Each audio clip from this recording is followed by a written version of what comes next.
I want to tell you about a really cool analysis study from Wageningen University in the Netherlands that could potentially change the way that we view and use our bio-waste. The researchers were looking at renewable energy sources and how they're managed, and they tried to figure out a way to solve some of the inherent problems. For example, with solar energy, you have the daytime where the sun is shining and your solar panels are generating energy. But then you also have the nighttime, where the sun is on the other side of the planet and your solar panels are just sitting there in the dark, generating nothing. Now this can be a problem, especially since peak electricity usage generally occurs later in the afternoon and the evening, often after the sun has set. So by the time the solar panels are cooling off and winding down, people are getting home and they're turning on the lights in their house, they're turning on the heating or the air conditioning, and they turn on the TV, they turn on their computers. They just start using a ton of electricity.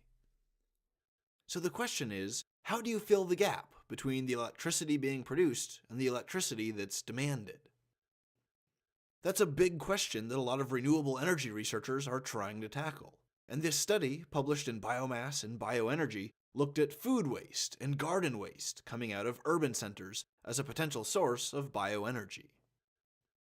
The researchers explain their process, saying, and I quote, "Given the projected electricity generation configuration, the potential demand for bioenergy as backup capacity is estimated by simulating hourly electricity demand and the supply of IRE for a whole year." Unquote.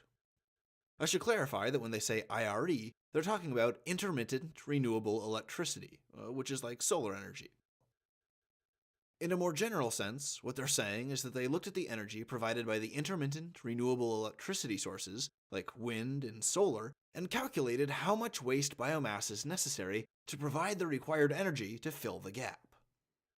This is to say, how much biomass needs to be burned to yield enough energy to sustain civilization during the times when there's no sun to power the solar cells, or no wind to turn the windmill propellers.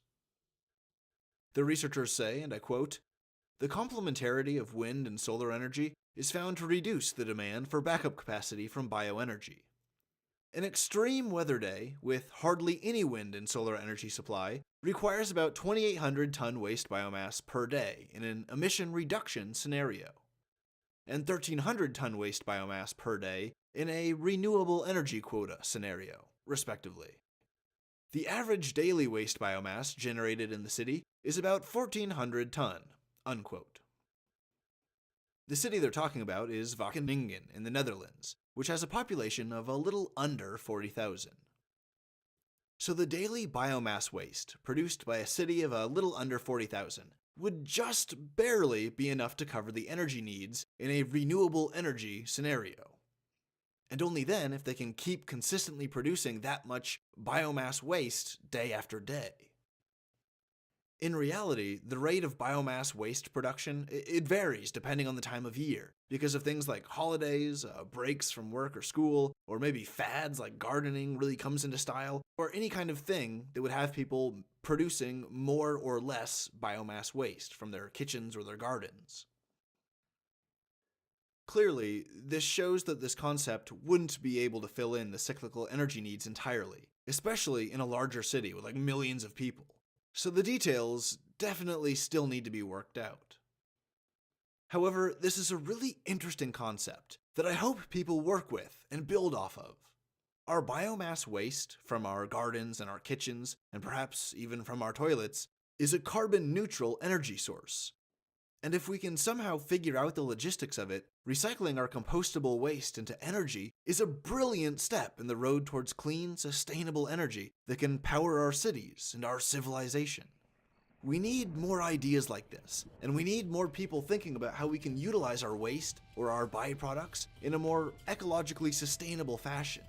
Because this is the kind of stuff that really does have the potential to change the future. I mean, this might sound hyperbolic, but think about it. The ramifications of energy sustainability and energy independence are huge.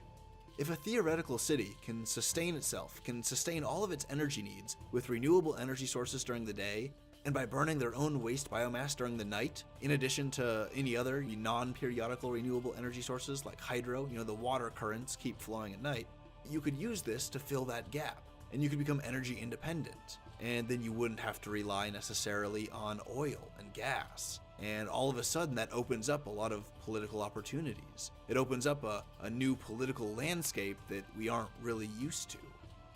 That's exciting.